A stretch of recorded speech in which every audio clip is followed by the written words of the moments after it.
ఆన్‌లైన్‌లో ఈ rubber band ball చాలా రేట్ అయితే ఉంది. అందుకే నేనైతే ఈరోజు ఇంట్లోనే మల్టీ కలర్ రబ్బర్ బ్యాండ్ అయితే చేయబోతున్నాను. దీనికోసం నేనైతే చాలా రబ్బర్ బ్యాండ్స్ అయితే తీసుకొచ్చేసాను. ఇంకా ఒక చిన్న పేపర్ రౌండ్ షేప్‌లో చేసి దానికి రబ్బర్ బ్యాండ్స్ వేయడం అయితే స్టార్ట్ చేశాను.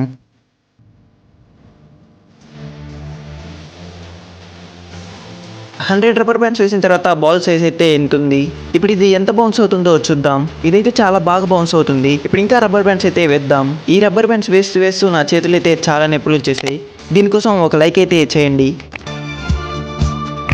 200 రబ్బర్ బ్యాండ్స్ వేసిన తర్వాత బాల్ సైజ్ అయితే ఎంతుంది. ఇప్పుడు చెక్ చేద్దాం దీని బౌన్స్ ఎలా ఉందా అని. ఇప్పుడైతే ఇంకా ఎక్కువ బౌన్స్ అయితే అవుతుంది. ఇంకా ఈ మిగిలిన రబ్బర్ బ్యాండ్స్ కూడా అయితే వేసేద్దాం. మొత్తం 350 రబ్బర్ బ్యాండ్స్ వేసిన తర్వాత బాల్ సైజ్ అయితే ఎంతుంది. ఇదైతే నార్మల్ బాల్ కంటే కొంచెం సైజ్ చిన్నది ఉంది. ఇప్పుడు ఈ రెండు బాల్లలో ఏది ఎక్కువ బౌన్స్ అవుతుందా అని అయితే టెస్ట్ చేద్దాం. ఈ స్టెంపర్ బాల్ కన్నా ఈ రబ్బర్ బ్యాండ్ బాలే ఎక్కువ బౌన్స్ అవుతుంది. ఈ వీడియోకి 10K లైక్స్ కంప్లీట్ అయిపోతే ఈ బాల్ కి ఇంకా 1000 రబ్బర్ బ్యాండ్స్ అయితే వేస్తాను. అందుకే తొందరగా లైక్ చేసి ఛానల్ ని సబ్స్క్రైబ్ చేసుకోండి.